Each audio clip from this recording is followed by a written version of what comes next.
নমস্কার বন্ধুরা, south with Dipanjan চ্যানেলে আপনাদের সকলকে স্বাগত জানাই।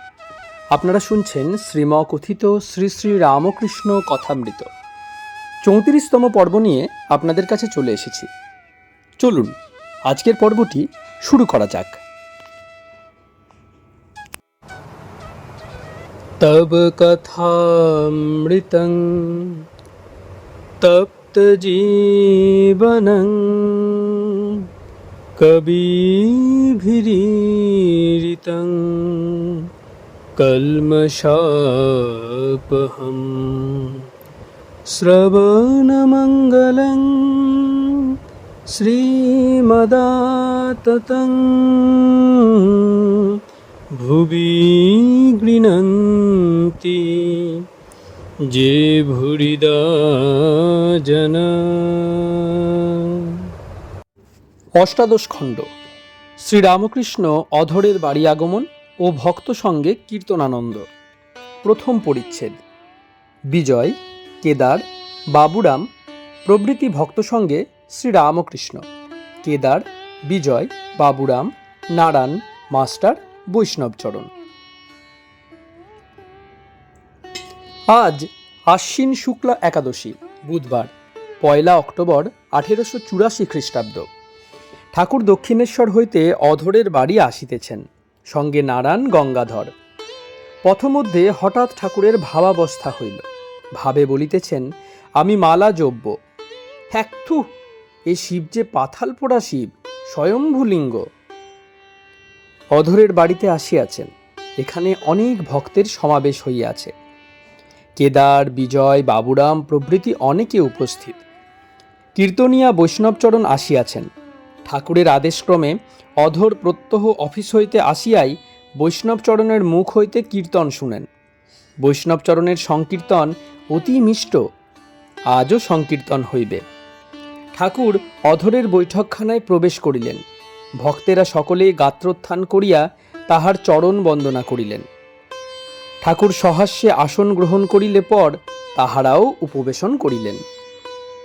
কেদার ও বিজয় প্রণাম করিলে পর ঠাকুর নারায়ণ ও বাবুরামকে তাহাদের প্রণাম করিতে বলিলেন, আর বলিলেন, আপনারা আশীর্বাদ করো যেন এদের ভক্তি হয়। নারায়ণকে দেখাইয়া বলিলেন, এ বড় সরল। ভক্তেরা বাবুরাম ও নারায়ণকে এক দৃষ্টে দেখিতেছেন। শ্রীরামকৃষ্ণ কেদারাদি ভক্তের প্রতি, তোমাদের সঙ্গে রাস্তায় দেখা হলো, তা না হলে তোমরা কালীবাড়ি গিয়ে পড়তে। ঈশ্বরের ইচ্ছায় দেখা হয়ে গেল। কেদার বিনীতভাবে কৃতাঞ্জলি। ঈশ্বরের ইচ্ছা, সে আপনার ইচ্ছা। ঠাকুর হাসিতেছেন। দ্বিতীয় পরিচ্ছেদ। ভক্ত সঙ্গে কীর্তনানন্দে। এবার কীর্তন আরম্ভ হইল। বৈষ্ণবচরণ অভিসার আরম্ভ করিয়া রাস কীর্তন করিয়া পালা সমাপ্ত করিলেন। শ্রী শ্রী রাধাকৃষ্ণের মিলন কীর্তন যাই আরম্ভ হল, ঠাকুর প্রেমানন্দে নৃত্য করিতে লাগিলেন। সঙ্গে সঙ্গে ভক্তেরাও তাহাকে বেরিয়া নাচিতে লাগিলেন ও সংকীর্তন করিতে লাগিলেন। কীর্তনান্তে সকলে আসন গ্রহণ করিলেন। শ্রীরামকৃষ্ণ বিজয়ের প্রতি, ইনি বেশ গান, এই বলিয়া বৈষ্ণবচরণকে দেখাইয়া দিলেন ও তাহাকে শ্রী গৌরাঙ্গ সুন্দর এই গানটি গাহিতে বললেন। বৈষ্ণবচরণ গান ধরিলেন, শ্রী গৌরাঙ্গ সুন্দর নব নটবর তপত কাঞ্চন কাই ইত্যাদি। গান সমাপ্ত হইলে ঠাকুর বিজয়কে বলিলেন, কেমন?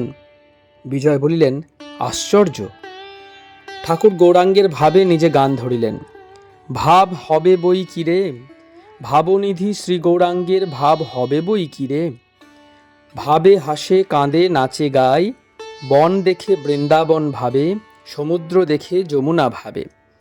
যার অন্তকৃষ্ণ বহির গৌর ভাব হবে, গোড়া ফুকরি ফুকরি কাঁদে। গোড়া আপনার পায় আপনি ধরে, বলে কোথা রায় প্রেমময়ী। মণি সঙ্গে সঙ্গে গাইতেছেন। ঠাকুরের গান সমাপ্ত হইলে বৈষ্ণবচরণ আবার গাইলেন, হরি হরি বলরে বিনে, হরির করুণা বিনে পরম তত্ত্ব আর পাবিনে। হরি নামে তাপ হরে, মুখে বলো হরে কৃষ্ণ হরে। হরি যদি কৃপা করে তবে ভবে আর ভাবিনে, বিনে একবার হরি বলো হরি নাম, বিনে নাই সম্বল।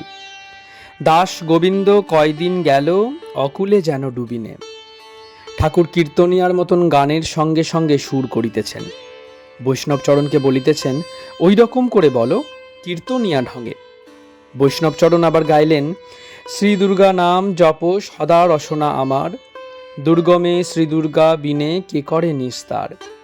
দুর্গা নাম তরি ভাবার্ণব তরিবারে, ভাসিতেছে সেই তরি শ্রদ্ধা সরোবরে।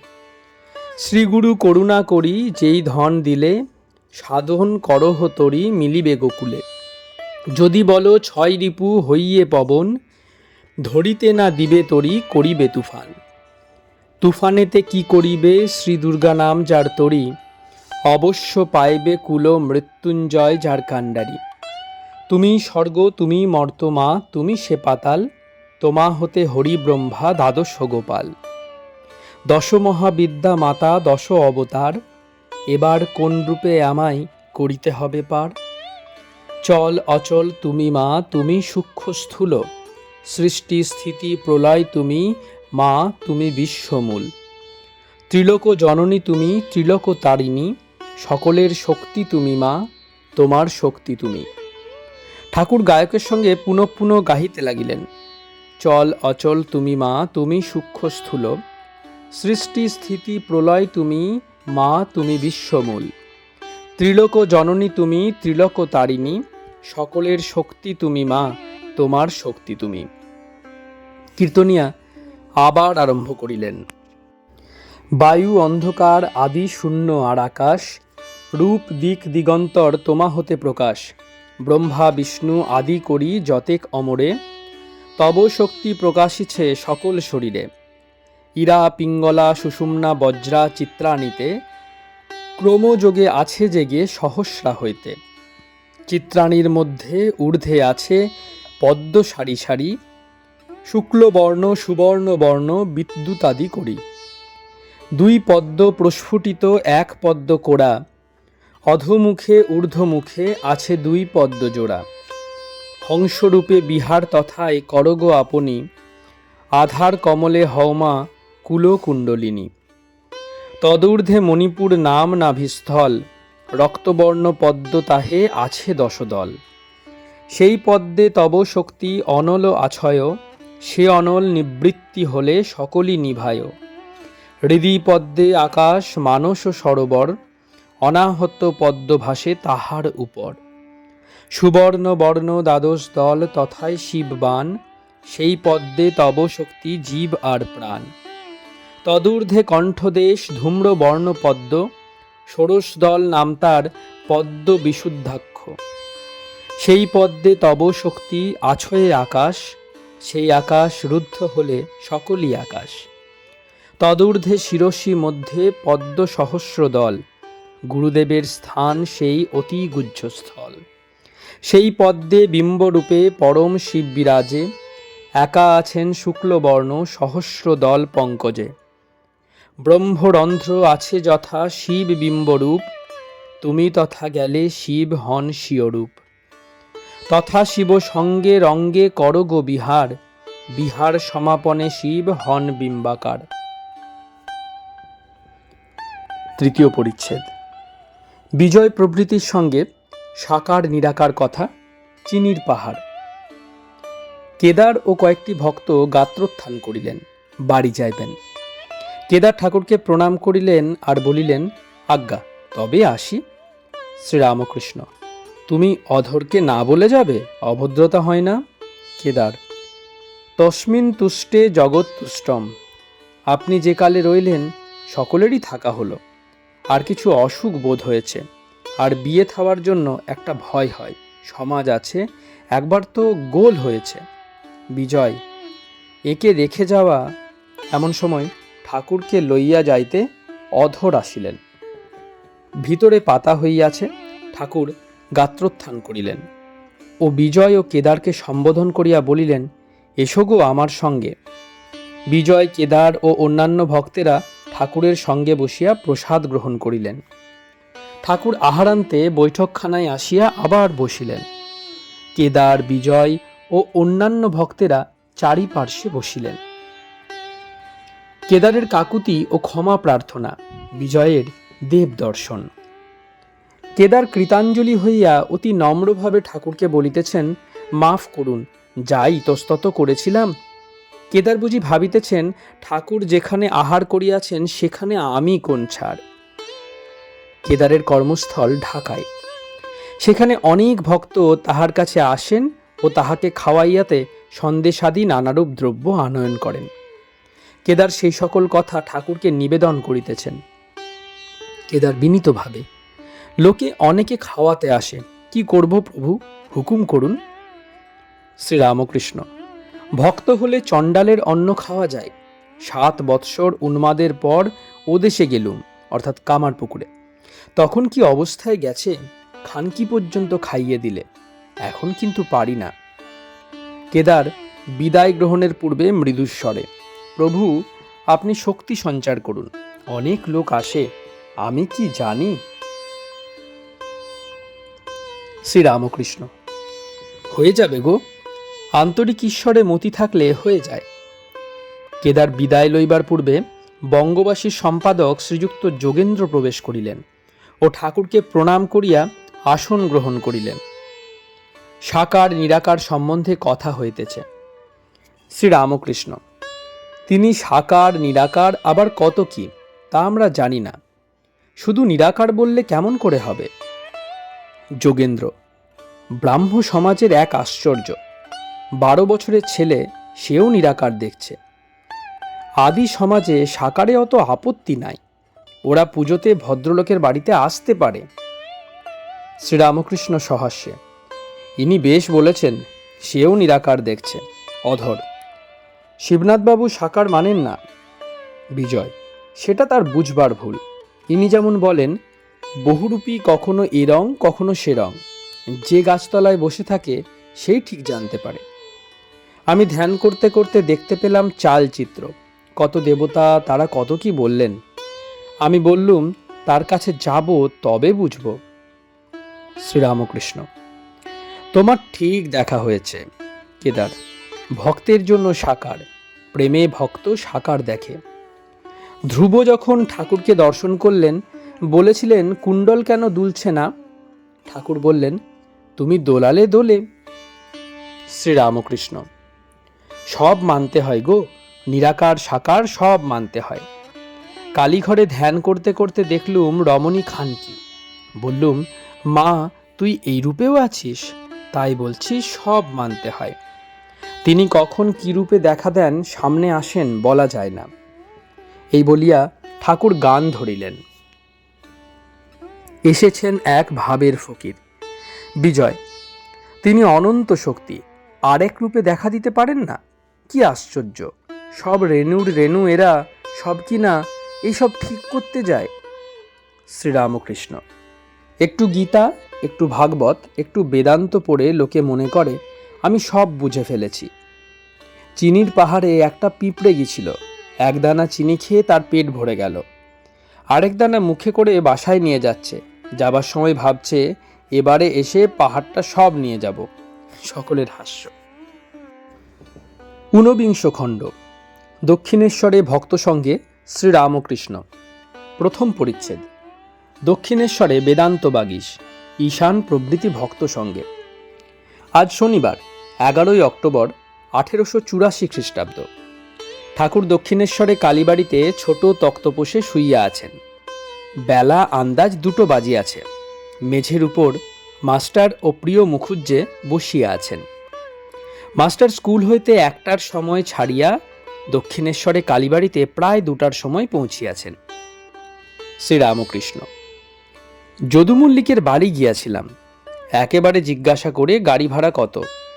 এখন এরা বললে 3 টাকা 2 আনা। তখন একবার আমাকে জিজ্ঞাসা করে আবার শুক্কুল ঠাকুর আড়ালে গাড়োয়ানকে জিজ্ঞাসা করছে, সে বললে 3 টাকা 4 আনা। সকলের হাস্য। তখন আবার আমাদের কাছে দৌড়ে আসে, বলে ভাড়া কত। কাছে দালাল এসেছে, সে যদুকে বললে বড় বাজারে 4 কাঠা জায়গা বিক্রি আছে, নেবেন? যদু বলে কত দাম? দামটা কিছু কমায় না? আমি বললুম, তুমি নেবে না, কেবল ঢং করছো না? তখন আবার আমার দিকে ফিরে হাসে। বিষয়ী লোকদের দস্তুরি, 5টা লোক আনাগোনা করবে, বাজারে খুব নাম হবে। অধরের বাড়ি গিয়েছিল, তা আমি আবার বললাম, তুমি অধরের বাড়ি গিয়েছিলে, তা অধর বড় সন্তুষ্ট হয়েছে। তখন বলে, হ্যাঁ হ্যাঁ, সন্তুষ্ট হয়েছে। যদুর বাড়িতে মল্লিক এসেছিল, বড় চতুর আর শট। চক্ষু দেখে বুঝতে পারলাম। চক্ষুর দিকে তাকিয়ে বললাম, চতুর হওয়া ভালো নয়, কাক বড় শেয়ানা, চতুর, কিন্তু পরের গু খেয়ে মরে। আর দেখলাম লক্ষ্মী ছাড়া। যদুর মা অবাক হয়ে বললে, বাবা, তুমি কেমন করে জানলে ওর কিছু নাই? চেহারা দেখে বুঝতে পেরেছিলাম। নারায়ণ আসিয়াছেন, তিনিও মেঝেই বসিয়া আছেন।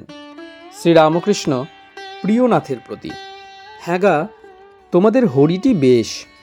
প্রিয়নাথ, আজ্ঞা, এমন বিশেষ ভালো কি, তবে ছেলে মানুষ। নারায়ণ, পরিবারকে মা বলেছে। শ্রীরামকৃষ্ণ, সে কি, আমি বলতে পারি না, আর সে মা বলেছে? প্রিয়নাথের প্রতি, কি জানো, ছেলেটি বেশ শান্ত, ঈশ্বরের দিকে মন আছে। ঠাকুর অন্য কথা পারিলেন। হেম কি বলেছিল জানো? বাবুরামকে বললে, ঈশ্বরই এক সত্য, আর সব মিথ্যা। সকলের হাস্য। না গো, আন্তরিক বলেছে। আবার আমাকে বাড়িতে নিয়ে গিয়ে কীর্তন শোনাবে বলেছিল, তা হয় নাই। তারপর নাকি বলেছিল, আমি খোল করতাল নিলে লোকে কি বলবে?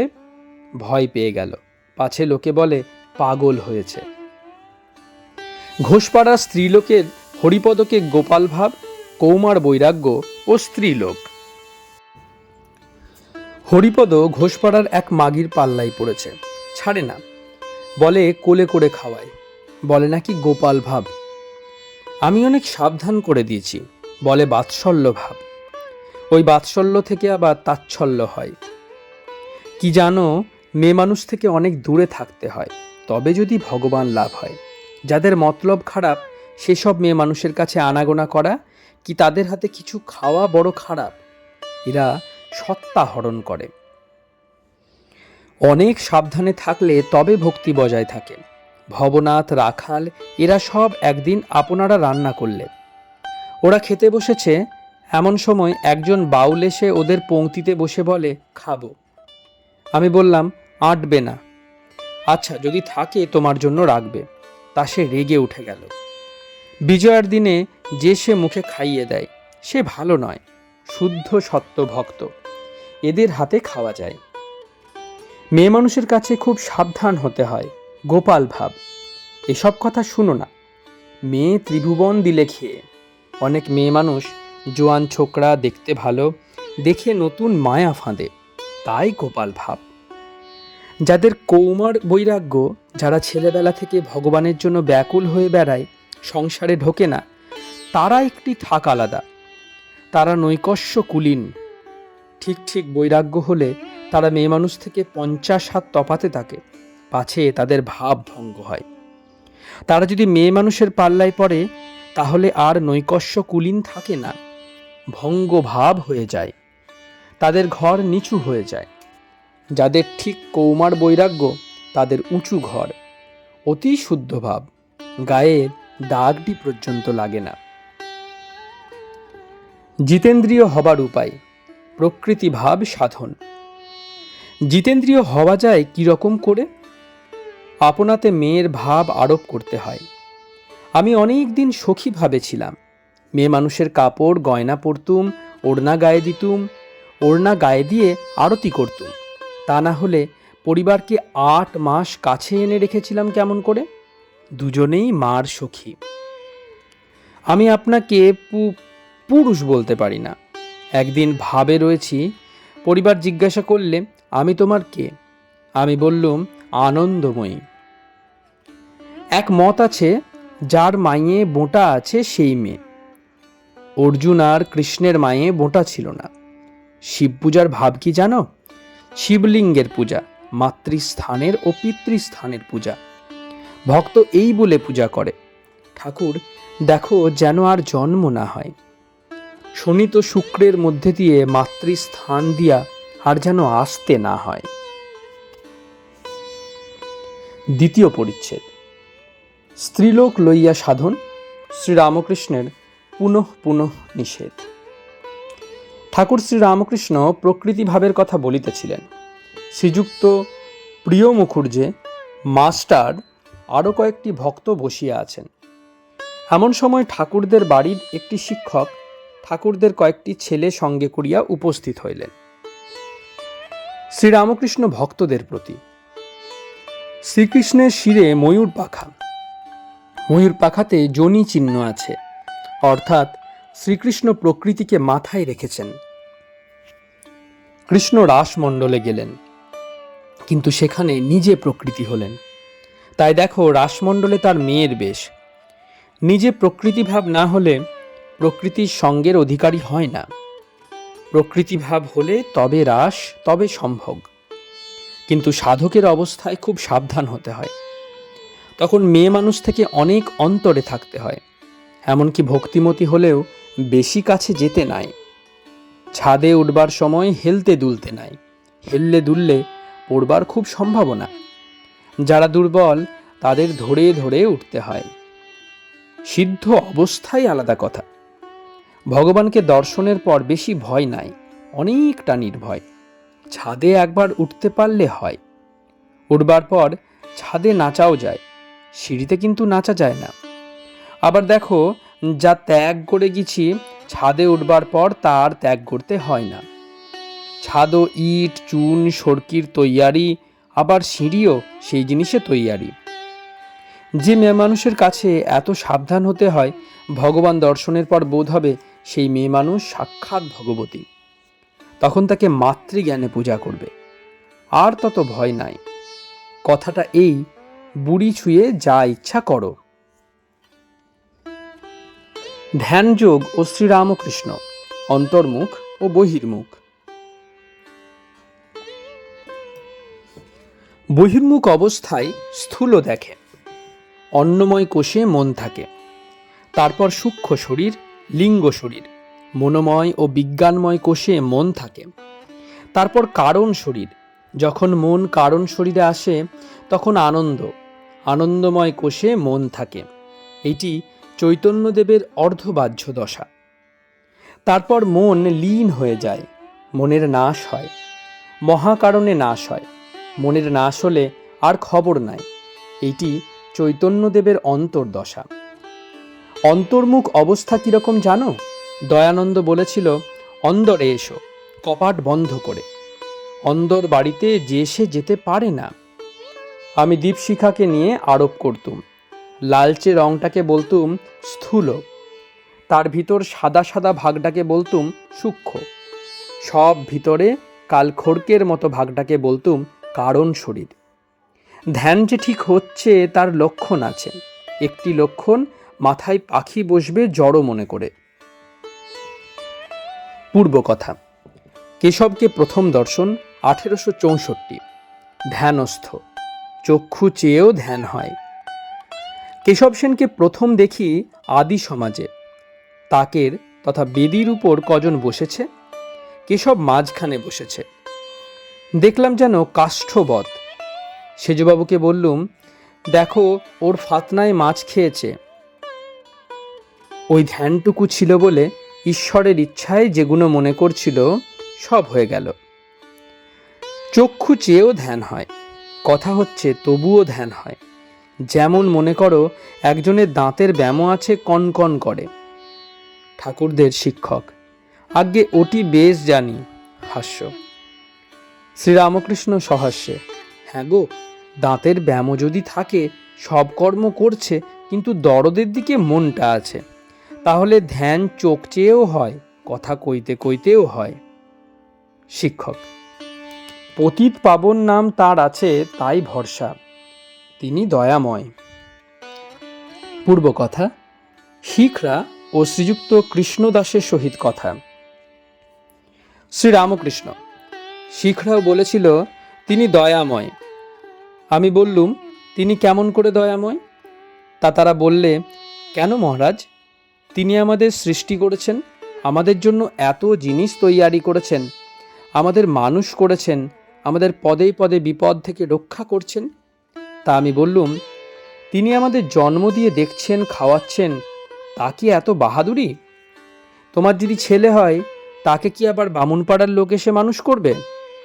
শিক্ষক: আজ্ঞা, কারু ফস করে হয়, কারু হয় না, এর মানে কি?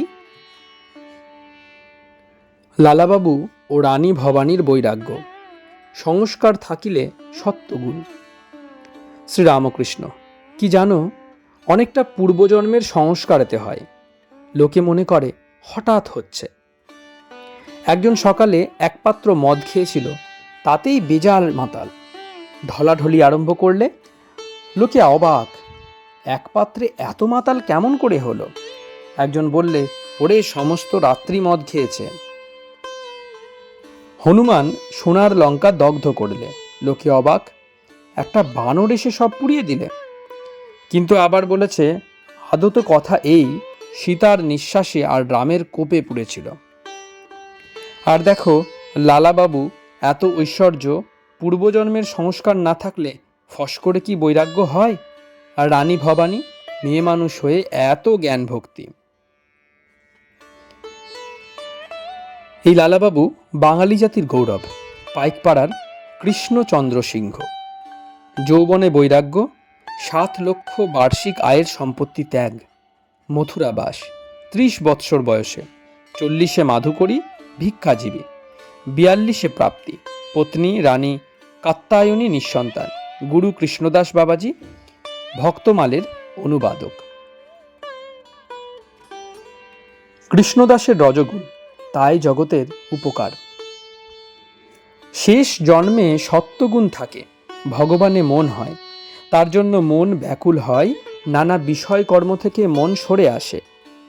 কৃষ্ণদাস পাল এসেছিল, দেখলাম রজগুণ, তবে হিন্দু জুতো বাইরে রাখলে। একটু কথা কয়ে দেখলুম ভিতরে কিছুই নাই। জিজ্ঞাসা করলুম, মানুষের কি কর্তব্য? তা বলে জগতের উপকার করব। আমি বললুম, হ্যাঁ গা, তুমি কে আর কি উপকার করবে? আর জগৎ কতটুকু গা যে তুমি উপকার করবে? নারায়ণ আসিয়াছেন, ঠাকুরের ভারী আনন্দ। নারায়ণকে ছোট খাটটির উপর পাশে বসাইলেন, গায়ে হাত দিয়া আদর করিতে লাগিলেন, মিষ্টান্ন খাইতে দিলেন, আর সস্নেহে বললেন, জল খাবি? নারায়ণ মাস্টারের স্কুলে পড়েন, ঠাকুরের কাছে আসেন বলিয়া বাড়িতে মার খান। ঠাকুর সস্নেহে একটু হাসিতে হাসিতে নারায়ণকে বলছেন, তুই একটা চামড়ার জামা কর, তাহলে মারলে লাগবে না। ঠাকুর হরিশকে বললেন, তামাক খাবো। স্ত্রীলোক লয়ে সাধন ঠাকুরের বারবার নিষেধ, ঘোষ পাড়ার মতো। আবার নারায়ণকে সম্বোধন করে বলছেন, হরিপদর সেই পাতানো মা এসেছিল, আমি হরিপদকে খুব সাবধান করে দিয়েছি, ওদের ঘোষ পাড়ার মতো। আমি তাকে জিজ্ঞাসা করলুম, তোমাদের কেউ আশ্রয় আছে? তা বলে, হ্যাঁ, অমুক চক্রবর্তী। শ্রীরামকৃষ্ণ মাস্টারের প্রতি: আহা, নীলকণ্ঠ সেদিন এসেছিল, এমন ভাব, আর একদিন আসবে বলে গেছে, গান শোনাবে। আজ ওদিকে নাচ হচ্ছে, দেখো গে, যাও না। রামলালকে: তেল নাই যে ভাঁড় দৃষ্টে, কই তেল ভাঁড়ে তো নাই। তৃতীয় পরিচ্ছেদ। পুরুষ প্রকৃতি বিবেক যোগ, রাধাকৃষ্ণ তারা কে? আদ্যাশক্তি। Vedanta Bagish, Dayananda Saraswati, colonel Olcott, Surendra Narayan. এইবার ঠাকুর শ্রীরামকৃষ্ণ পাদচারণ করিতেছেন, কখনো ঘরের ভিতর, কখনো ঘরের দক্ষিণ দিকের বারান্দায়, কখনো বা ঘরের পশ্চিম দিকে গোল বারান্দাটিতে দাঁড়াইয়া গঙ্গা দর্শন করিতেছেন। সঙ্গদোষ, গুণ, ছবি, গাছ, বালক। কিয়ৎক্ষণ পরে আবার ছোট খাটটিতে বসিলেন। বেলা 3টা বাজিয়া গিয়াছে। ভক্তেরা আবার মেঝেতে আসিয়া বসিলেন। ঠাকুর ছোট খাটটিতে বসিয়া চুপ করিয়া আছেন। এক একবার ঘরের দেওয়ালের দিকে দৃষ্টিপাত করিতেছেন। দেওয়ালে অনেকগুলি পট আছে। ঠাকুরের বাম দিকে শ্রী শ্রী বীণাপাণির পট, তাহার কিছু দূরে নিতাই গৌর ভক্ত সঙ্গে কীর্তন করিতেছেন। ঠাকুরের সম্মুখে ধ্রুব ও প্রহ্লাদের ছবি ও মা কালীর মূর্তি। ঠাকুরের ডান দিকে দেওয়ালের উপর রাজরাজেশ্বরী মূর্তি। পিছনের দেওয়ালে যিশুর ছবি রহিয়াছে। পিতর ডুবিয়া যাইতেছেন, যিশু তুলিতেছেন। ঠাকুর হঠাৎ মাস্টারকে বলিতেছেন, দেখো সাধু সন্ন্যাসীর পট ঘরে রাখা ভালো। সকালবেলা উঠে অন্য মুখ না দেখে সাধু সন্ন্যাসীর মুখ দেখা ভালো। ইংরাজি ছবি দেওয়ালে, ধনী রাজা কুইনের ছবি, কুইনের ছেলের ছবি, সাহেব মেম বেড়াচ্ছে তার ছবি রাখা, এসব রজগুণে হয়। যেরূপ সঙ্গের মধ্যে থাকবে সেরূপ স্বভাব হয়ে যায়, তাই ছবিতেও দোষ। আবার নিজের যেরূপ স্বভাব সেই রূপ সঙ্গ লোকে খোঁজে। পরমহংসেরা 2-5 ছেলে কাছে রেখে দেয়, কাছে আসতে দেয় 5-6 বছরের। ও অবস্থায় ছেলেদের ভিতর থাকতে ভালো লাগে। ছেলেরা সত্য রজ তম কোনো গুণের বশ নয়। গাছ দেখলে তপবন মনে পড়ে, ঋষি তপস্যা করছে, উদ্দীপন হয়। সিঁথির একটি ব্রাহ্মণ ঘরের মধ্যে প্রবেশ করিলেন ও ঠাকুরকে প্রণাম করিলেন। ইনি কাশীতে বেদান্ত পড়িয়াছিলেন, স্থূলকায়, সদা হাস্যমুখ। শ্রীরামকৃষ্ণ, কি গো, কেমন সব আছো? অনেকদিন আসো নাই। পণ্ডিত সহাস্যে, আগা সংসারের কাজ, আর জানেন তো সময় আর হয় না। পণ্ডিত আসন গ্রহণ করিলেন, তাহার সহিত কথা হইতেছে। শ্রীরামকৃষ্ণ, কাশীতে অনেক দিন ছিলে, কি সব দেখলে কিছু বলো। দয়ানন্দের কথা একটু বলো। পণ্ডিত, দয়ানন্দের সঙ্গে দেখা হয়েছিল, আপনি তো দেখেছিলেন। শ্রীরামকৃষ্ণ, দেখতে গিয়েছিলুম, তখন ওধারে একটি বাগানে সে ছিল। কেশব সেনের আসবার কথা ছিল সেদিন, তা যেন চাতকের মতো কেশবের জন্য ব্যস্ত হতে লাগলো। খুব পণ্ডিত, বাংলা ভাষাকে বলতো গৌরাণ্ড ভাষা। দেবতা মানত, কেশব মানত না। তা বলতো ঈশ্বর এত জিনিস করেছেন আর দেবতা করতে পারেন না। নিরাকারবাদী কাপ্তেন রাম রাম করছিল, তা বললে তার চেয়ে সন্দেশ সন্দেশ বলো। পণ্ডিত, কাশীতে দয়ানন্দের সঙ্গে পণ্ডিতদের খুব বিচার হলো। শেষে সকলে একদিকে আর ও একদিকে। তারপর এমন করে তুললে যে পালাতে পারলে বাঁচে। সকলে একসঙ্গে উচ্চস্বরে বলতে লাগলো, দয়ানন্দেন যদুক্তাং তদ্ধেয়ম। শ্রীরামকৃষ্ণ ও থিওসফি, ওরা কি ঈশ্বরকে ব্যাকুল হয়ে খোঁজে? আবার কর্নেল অলকটকেও দেখেছিলাম, ওরা বলে সব মহাত্মা আছে, আর চন্দ্রলোক, সূর্যলোক, নক্ষত্রলোক এইসব আছে। সূক্ষ্ম শরীর সেই সব জায়গায় যায়, এইসব অনেক কথা। আচ্ছা মহাশয়, আপনার থিওসফি কিরকম বোধ হয়? শ্রীরামকৃষ্ণ, ভক্তি একমাত্র সার, ঈশ্বরে ভক্তি। তারা কি ভক্তি খোঁজে? তাহলে ভালো। ভগবান লাভ যদি উদ্দেশ্য হয় তাহলেই ভালো। চন্দ্রলোক, সূর্যলোক, নক্ষত্রলোক, মহাত্মা এই নিয়ে কেবল থাকলে ঈশ্বরকে খোঁজা হয় না। তার পাদপদ্মে ভক্তি হবার জন্য সাধন চাই, ব্যাকুল হয়ে ডাকা চাই। নানা জিনিস থেকে মন কুড়িয়ে এনে তাতে লাগাতে হয়। এই বলিয়া ঠাকুর রামপ্রসাদের গান ধরিলেন। মন করকি তত্ত্ব তারে, যেন উন্মত্ত আধার ঘরে। সে যে ভাবের বিষয় ভাব ব্যতীত অভাবে কি ধরতে পারে? সে ভাব লাগি পরম যোগী যোগ করে যুগ যুগান্তরে। হলে ভাবের উদয় লয় সে, যেমন লোহাকে চুম্বকে ধরে। আর শাস্ত্র বলো, দর্শন বলো, বেদান্ত বলো, কিছুতেই তিনি নাই। তার জন্য প্রাণ ব্যাকুল না হলে কিছু হবে না। স্বরদর্শনে না পায় দর্শন, আগম নিগম তন্ত্রসারে। সে যে ভক্তিরসের রসিক, সদানন্দে বিরাজ করে পুরে। খুব ব্যাকুল হতে হয়। একটা গান শোনো, রাধার দেখা কি পাই সকলে। অবতাররাও সাধন করেন, লোক শিক্ষার্থ। সাধন তবে ঈশ্বর দর্শন। সাধনের খুব দরকার, ফস করে কি আর ঈশ্বর দর্শন হয়? একজন জিজ্ঞাসা করলে, কই ঈশ্বরকে দেখতে পাই না কেন? তা মনে উঠল, বললুম, বড় মাছ ধরবে তার আয়োজন করো, চারা করো, হাত সুতো ছিপ জোগাড় করো। গন্ধ পেয়ে গম্ভীর জল থেকে মাছ আসবে, জল নড়লে টের পাবে বড় মাছ এসেছে। মাখন খেতে ইচ্ছা, তা দুধে আছে মাখন, দুধে আছে মাখন, করলে কি হবে? খাটতে হয় তবে মাখন ওঠে। ঈশ্বর আছেন, ঈশ্বর আছেন বললে কি ঈশ্বরকে দেখা যায়? সাধন চাই। ভগবতী নিজে পঞ্চমুণ্ডির উপর বসে কঠোর তপস্যা করেছিলেন লোক শিক্ষার জন্য। শ্রীকৃষ্ণ সাক্ষাৎ পূর্ণ ব্রহ্ম, তিনিও রাধাযন্ত্র কুড়িয়ে পেয়ে লোকশিক্ষার জন্য তপস্যা করেছিলেন। রাধাই আদ্যাশক্তি বা প্রকৃতি, পুরুষ ও প্রকৃতি, ব্রহ্ম ও শক্তি অভেদ।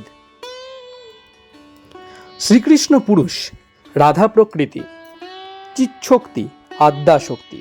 রাধা প্রকৃতি ত্রিগুণময়ী, এর ভিতর সত্য রজ তম 3 গুণ। যেমন পেঁয়াজ ছাড়িয়ে দাও, প্রথমে লাল কালোর আমেজ, তারপর লাল, তারপর সাদা বেরুতে থাকে। বৈষ্ণব শাস্ত্রে আছে কাম রাধা, প্রেম রাধা, নিত্য রাধা। কাম রাধা চন্দ্রাবলী, প্রেম রাধা শ্রীমতী, নিত্য রাধা নন্দ দেখেছিলেন গোপাল কোলে। এই চিৎশক্তি আর বেদান্তের ব্রহ্ম অভেদ। যেমন জল আর তার হিম শক্তি। জলের হিম শক্তি ভাবলেই জলকে ভাবতে হয়, আবার জলকে ভাবলেই জলের হিম শক্তি ভাবনা এসে পড়ে। সাপ আর সাপের তীর্যকগতি, তীর্যকগতি ভাবলেই সাপকে ভাবতে হবে। ব্রহ্ম বলি কখন? যখন নিষ্ক্রিয় বা কার্যে নির্লিপ্ত। পুরুষ যখন কাপড় পরে তখন সেই পুরুষই থাকে, ছিলে দিগম্বর হলে সাম্বর, আবার হবে দিগম্বর। সাপের ভিতর বিষ আছে, সাপের কিছু হয় না, যাকে কামড়াবে তার পক্ষে বিষ। ব্রহ্ম নিজে নির্লিপ্ত।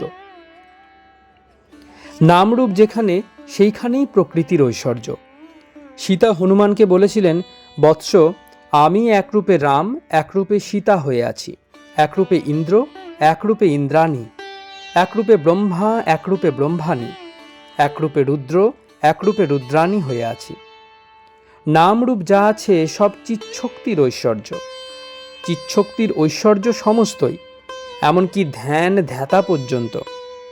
আমি ধ্যান করছি, যতক্ষণ বোধ ততক্ষণ তাঁরই এলাকায় আছি। মাস্টারের প্রতি এইগুলি ধারণা করো। বেদ পুরাণ শুনতে হয়, তিনি যা বলেছেন করতে হয়। পণ্ডিতের প্রতি মাঝে মাঝে সাধুসঙ্গ ভালো। রোগ মানুষের লেগেই আছে, সাধুসঙ্গে অনেক উপশম হয়। বেদান্ত বাগীশকে শিক্ষা। সাধুসঙ্গ করো, আমার কেউ নয়, দাস ভাব। আমিও আমার, এর নামই ঠিক জ্ঞান। হে ঈশ্বর, তুমিই সব করছো, আর তুমিই আমার আপনার লোক। আর তোমার এই সমস্ত ঘর বাড়ি পরিবার আত্মীয় বন্ধু সমস্ত জগৎ সব তোমার। আর আমি সব করছি, আমি কর্তা। আমার ঘর বাড়ি পরিবার ছেলেপুলে বন্ধু বিষয় এ সব অজ্ঞান। গুরু শিষ্যকে একথা বোঝাচ্ছিলেন, ঈশ্বর তোমার আপনার, আর কেউ আপনার নয়। শিষ্য বললে, আজ্ঞা, মা পরিবার এরা তো খুব যত্ন করেন, না দেখলে অন্ধকার দেখেন, কত ভালোবাসেন। গুরু বললেন, ও তোমার মনের ভুল, আমি তোমায় দেখিয়ে দিচ্ছি কেউ তোমার নয়। এই ঔষধ বড়ি কয়টি তোমার কাছে রেখে দাও, তুমি বাড়িতে গিয়ে খেয়ে শুয়ে থেকো। লোকে মনে করবে যে তোমার দেহত্যাগ হয়ে গেছে, কিন্তু তোমার সব বাহ্য জ্ঞান থাকবে, তুমি দেখতে শুনতে সব পাবে। আমি সেই সময় গিয়ে পড়ব। শিষ্যটি তাই করলে। বাটিতে গিয়ে বড়িকটি খেলে, খেয়ে অচৈতন হয়ে পড়ে রহিল। মা পরিবার বাড়ির সকলে কান্নাকাটি আরম্ভ করলে। এমন সময় গুরু কবিরাজের বেশে গিয়ে উপস্থিত হলেন। সমস্ত শুনে বললেন, আচ্ছা, এর ঔষধ আছে, আবার বেঁচে উঠবে, তবে একটি কথা আছে। এই ঔষধটি আগে একজন আপনার লোকের খেতে হবে, তারপর ওকে দেওয়া যাবে। যে আপনার লোক ওই বড়িটি খাবে তার কিন্তু মৃত্যু হবে। তা এখানে ওর মা কি পরিবার এরা তো সব আছেন, একজন না একজন কেউ খাবেন, সন্দেহ নাই। তাহলেই ছেলেটি বেঁচে উঠবে। শিষ্য সমস্ত শুনছে। কবিরাজ আগে মাকে ডাকলেন। মা কাতর হয়ে ধুলায় গড়াগড়ি দিয়ে কাঁদছেন। কবিরাজ বললেন, মা, আর কাঁদতে হবে না, তুমি এই ঔষধটি খাও, তাহলেই ছেলেটি বেঁচে উঠবে, তবে তোমার এতে মৃত্যু হবে। মা ঔষধ হাতে ভাবতে লাগলেন। অনেক ভেবেচিন্তে কাঁদতে কাঁদতে বললেন, বাবা, আমার আর কটি ছেলে মেয়ে আছে, আমি গেলে কি হবে এও ভাবছি, কে তাদের দেখবে, খাওয়াবে, তাদের জন্য ভাবছি। পরিবারকে ডেকে তখন ঔষধ দেওয়া হলো। পরিবারও খুব কাঁদছিলেন। ঔষধ হাতে করে তিনিও ভাবতে লাগলেন। শুনলেন যে ঔষধ খেলে মরতে হবে। তখন কেঁদে বলতে লাগলেন, ওগো, ওর যা হবার সে তো হয়েছে গো, আমার অপগণ্ডগুলির এখন কি হবে বলো, কে ওদের বাঁচাবে, আমি কেমন করে ও ঔষধ খাই? শিষ্যের তখন ঔষধের নেশা চলে গেছে। সে বুঝলে যে কেউ কারু নয়। ধর্মর করে উঠে গুরুর সঙ্গে চলে গেল। গুরু বললেন, তোমার আপনার কেবল একজন, ঈশ্বর। তাই তার পাদপদ্মে যাতে ভক্তি হয়, যাতে তিনি আমার বলে ভালোবাসা হয়, তাই করাই ভালো। সংসার দেখছো দুদিনের জন্য, আর এতে কিছুই নাই। গৃহস্থ সর্বত্যাগ পারে না, জ্ঞান অন্তঃপুরে যায় না, ভক্তি যেতে পারে। পণ্ডিত সহাস্যে, আগে এখানে এলে সেদিন পূর্ণ বৈরাগ্য হয়, ইচ্ছা করে সংসার ত্যাগ করে চলে যায়। শ্রীরামকৃষ্ণ, না, ত্যাগ করতে হবে কেন? আপনার মনে ত্যাগ করো, সংসারে অনাসক্ত হয়ে থাকো। সুরেন্দ্র এখানে মাঝে মাঝে রাত্রে এসে থাকবে বলে একটা বিছানা এনে রেখেছিল। দু একদিন এসেও ছিল। তারপর তার পরিবার বলেছে, দিনের বেলা যেখানে ইচ্ছে সেখানে যাও, রাত্রে বাড়ি থেকে বেরিয়ে যাওয়া হবে না। তখন সুরেন্দ্র আর কি করে? আর রাত্রে থাকবার জো নাই। আর দেখো, শুধু বিচার করলে কি হবে? তার জন্য ব্যাকুল হও, তাকে ভালোবাসতে শেখো। জ্ঞান বিচার পুরুষ মানুষ বাড়ির বারবাড়ি পর্যন্ত যায়, ভক্তি মেয়ে মানুষ অন্তপুর পর্যন্ত যায়। একটা কোনোরকম ভাব আশ্রয় করতে হয়, তবে ঈশ্বর লাভ হয়। সনকাদি ঋষিরা শান্ত রস নিয়েছিলেন, হনুমান দাস ভাব নিয়েছিলেন, শ্রীদাম সুদাম ব্রজের রাখালদের সখ্য ভাব, যশোদার বাৎসল্য ভাব, ঈশ্বরেতে সন্তান বুদ্ধি, শ্রীমতীর মধুর ভাব। হে ঈশ্বর, তুমি প্রভু, আমি দাস, এ ভাবটির নাম দাস ভাব। সাধকের পক্ষে এ ভাবটি খুব ভালো। পণ্ডিত, আজ্ঞে হ্যাঁ। চতুর্থ পরিচ্ছেদ, ঈশানকে উপদেশ, ভক্তিযোগ ও কর্মযোগ, জ্ঞানের লক্ষণ। সিথির পণ্ডিত চলিয়া গিয়াছেন। ক্রমে সন্ধ্যা হইল। কালীবাড়িতে ঠাকুরদের আরতির বাজনা বাজিয়া উঠিল। শ্রীরামকৃষ্ণ ঠাকুরদের নমস্কার করিতেছেন। ছোট খাটটিতে বসিয়া উন্মনা। কয়েকটি ভক্ত মেজেতে বসিয়া আবার বসিলেন। ঘর নিঃশব্দ। রাত্রি 1 ঘণ্টা হইয়াছে। ঈশান মুখোপাধ্যায় ও কিশোরী আসিয়া উপস্থিত। তাহারা ঠাকুরকে প্রণাম করিয়া আসন গ্রহণ করিলেন। ঈশানের পুরশ্চরণাদি শাস্ত্রোল্লিখিত কর্মে খুব অনুরাগ। ঈশান কর্মযোগী। এবার ঠাকুর কথা কহিতেছেন। শ্রীরামকৃষ্ণ, জ্ঞান জ্ঞান বললেই কি হয়? জ্ঞান হবার লক্ষণ আছে, 2টি লক্ষণ। প্রথম অনুরাগ, অর্থাৎ ঈশ্বরকে ভালোবাসা। শুধু জ্ঞান বিচার করছি কিন্তু ঈশ্বরেতে অনুরাগ নাই, ভালোবাসা নাই, সে মিছে। আরেকটি লক্ষণ, কুণ্ডলিনী শক্তির জাগরণ। কুলকুণ্ডলিনী যতক্ষণ নিদ্রিত থাকেন ততক্ষণ জ্ঞান হয় না। বসে বসে বই পড়ে যাচ্ছি, বিচার করছি, কিন্তু ভিতরে ব্যাকুলতা নাই, সেটি জ্ঞানের লক্ষণ নয়।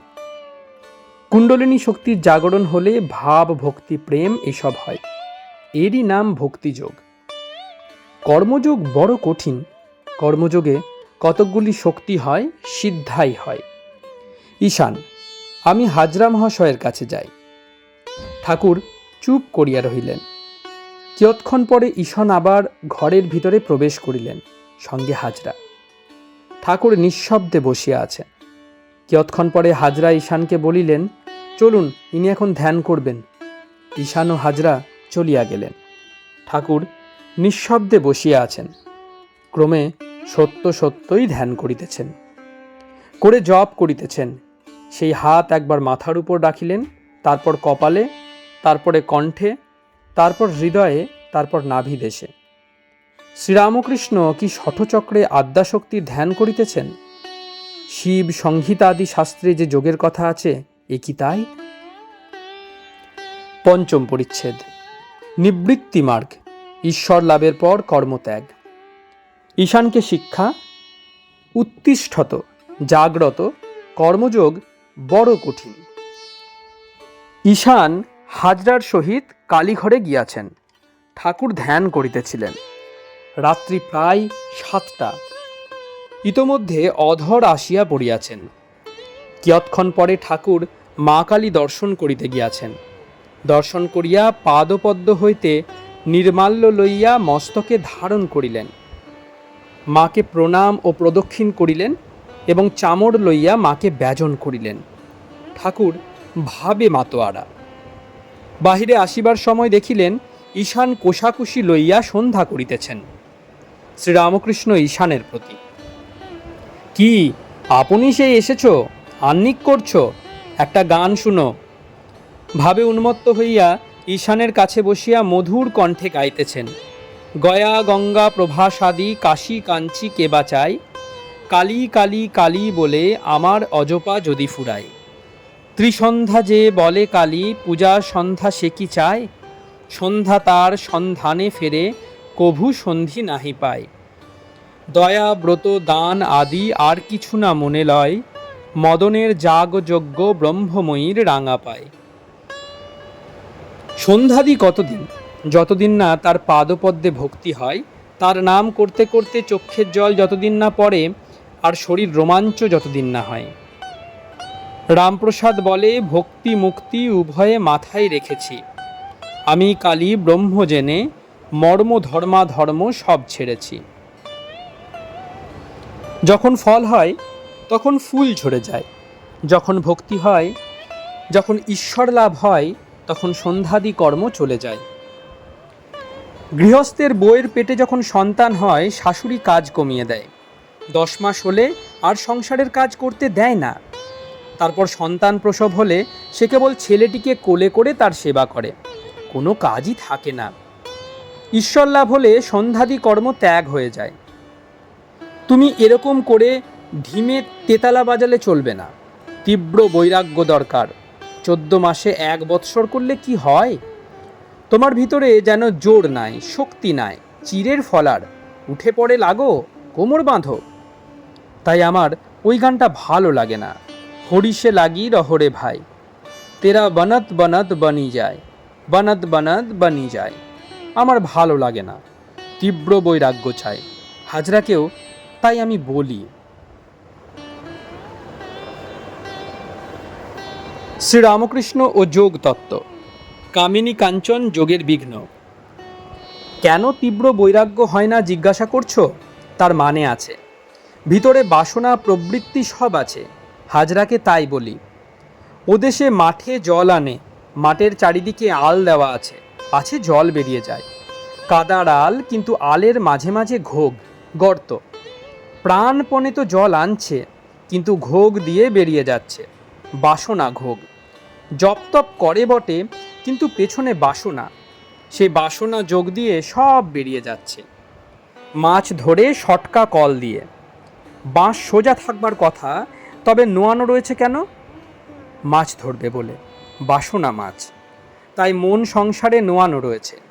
বাসনা না থাকলে মনের সহজে ঊর্ধ্ব দৃষ্টি হয় ঈশ্বরের দিকে। কীরকম জানো? নিক্তির কাঁটা যেমন।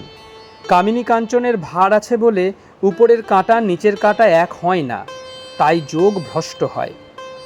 দীপশিখা দেখো নাই, একটু হাওয়া লাগলেই চঞ্চল হয়। যোগাবস্থা দীপশিখার মতো, যেখানে হাওয়া নাই। মনটি পড়েছে ছড়িয়ে, কতক গেছে ঢাকা, কতক গেছে দিল্লি, কতক গেছে কুচবিহার। সেই মনকে কুড়ুতে হবে, কুড়িয়ে এক জায়গায় করতে হবে। তুমি যদি 16 আনার কাপড় চাও, তাহলে কাপড়ওয়ালাকে 16 আনা তো দিতে হবে। একটু বিঘ্ন থাকলে আর যোগ হবার জো নাই। টেলিগ্রাফের তারে যদি একটু ফুটো থাকে, তাহলে আর খবর যাবে না। ত্রৈলোক্য বিশ্বাসের জোর। নিষ্কাম কর্ম করো, জোর করে বলো আমার মা। তা সংসারে আছো থাকলেই বা, কিন্তু কর্মফল সমস্ত ঈশ্বরকে সমর্পণ করতে হবে, নিজে কোনো ফল কামনা করতে নাই। তবে একটা কথা আছে, ভক্তি কামনা কামনার মধ্যে নয়। ভক্তি কামনা ভক্তি প্রার্থনা করতে পারো। ভক্তির তম আনবে, মার কাছে জোর করো। মায়ে পয়ে মোকদ্দমা ধুম হবে রামপ্রসাদ বলে, তখন শান্ত হব ক্ষান্ত হয়ে আমায় যখন করবি কোলে। ত্রৈলোক্য বলেছিল, আমি যে কালে ওদের ঘরে জন্মেছি তখন আমার হিস্যে আছে। তোমার যে আপনার মা গো, এ কি পাতানো মা, এ কি ধর্ম মা? এতে জোর চলবে না তো কিসে জোর চলবে বলো? মা আমি কি 28 ছেলে, আমি ভয় করিনি চোখ রাঙালে। এবার করব নালিশ শ্রীনাথের আগে, ডিক্রি লব 100 আলে। আপনার মা, জোর করো। যার যাতে সত্তা থাকে তার তাতে টানও থাকে। মার সত্তা আমার ভিতর আছে বলে তাই তো মার দিকে অত টান হয়। যে ঠিক শৈব সে শিবের সত্তা পায়, কিছু কণা তার ভিতরে এসে পড়ে। সে ঠিক বৈষ্ণব, তার নারায়ণের সত্তা ভিতরে আসে। আর এ সময় তো আর তোমার বিষয়কর্ম করতে হয় না। এখন দিন কতক তার চিন্তা করো, দেখলে তো সংসারে কিছু নাই। ঠাকুর আবার সেই মধুর কণ্ঠে গাইতেছেন, ভেবে দেখ মন কেউ কারো নয়, মিছে ভ্রম ভূমণ্ডলে। ভেবে দেখ মন কেউ কারো নয়।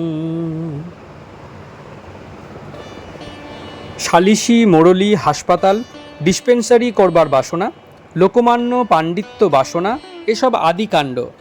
লাল চুষি ত্যাগের পর ঈশ্বর লাভ।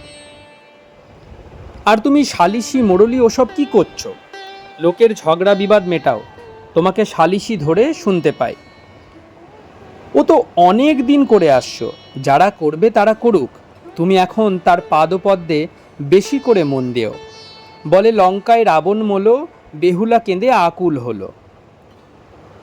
তা শম্ভুও বলেছিল, বলে হাসপাতাল ডিসপেন্সারি করব। লোকটা ভক্ত ছিল। তাই আমি বললাম, ভগবানের সাক্ষাৎকার হলে কি হাসপাতাল ডিসপেন্সারি চাইবে? কেশব সেন বললে, ঈশ্বর দর্শন কেন হয় না? তা বললুম যে, লোকমান্য বিদ্যা এসব নিয়ে তুমি আছো কি না, তাই হয় না। ছেলে চুষি নিয়ে যতক্ষণ চষে ততক্ষণ মা আসে না। লাল চুষি, খানিকক্ষণ পরে চুষি ফেলে যখন চিৎকার করে তখন মা ভাতের হাঁড়ি নামিয়ে আসে। তুমিও মোড়লি করছো। মা ভাবছে ছেলে আমার মোড়ল হয়ে বেশ আছে, আছে তো থাক।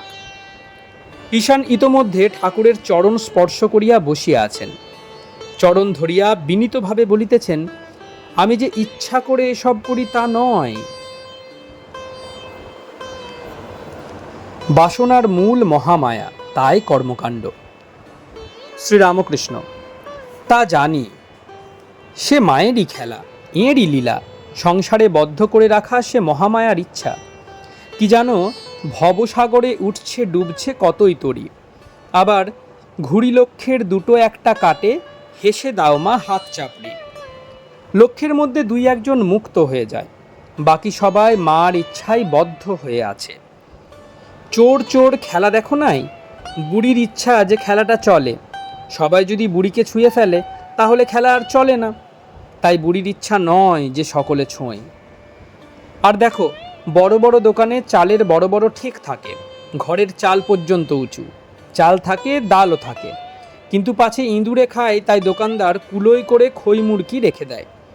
মিষ্ট লাগে আর সোঁদা গন্ধ, তাই যত ইঁদুর সেই কুলোতে গিয়ে পড়ে বড় বড় ঠেকের সন্ধান পায় না। জীব কামিনী কাঞ্চনে মুগ্ধ হয়, ঈশ্বরের খবর পায় না। আপনারা শুনছেন শ্রীম কথিত শ্রী শ্রী রামকৃষ্ণ কথামৃত। আজকে 34তম পর্বটি আপনাদের কাছে পরিবেশন করলাম। প্রতিবারের ন্যায় আজকেও প্রণাম করার মাধ্যমে এই পর্বটি শেষ করব। আসুন প্রণাম করা যাক।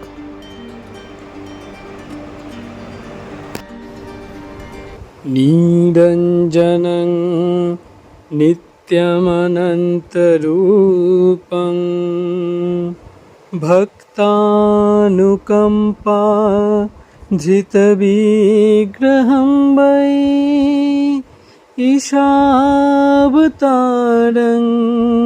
পরমেশমিডং তং রামকৃষ্ণং শিরসা নমামি।